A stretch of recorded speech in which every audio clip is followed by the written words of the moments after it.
Кой е любимият цвят? На кой? На Рони? Рони. Чакай да го напише първо. Добре, давай. Розово. Но съм добър. Коя зодия е? Оле, това е много сложно. Най-хубавата зодия – Скорпион. Какъв вид ваканция предпочита, море или планина? Море, естествено.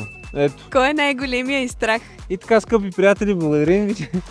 Най-големият страх на Рони е да не изгуби мен, разбира се.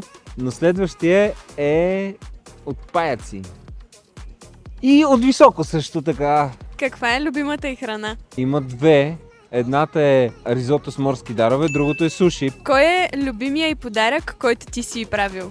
Ох, аз толкова подаръци съм ми правил, че не знам, най-вероятно децата ще е написала. Ако не е меркантилна, иначе колие. Значи не... Най-хубавия подарък. Естествено. Това ли бяха? Това бяха. Значи аз съм 10 от 10, деца вика, нали? Да, сега ще го направим ли наобратно? Хайде, да видим кой се справи по-добре.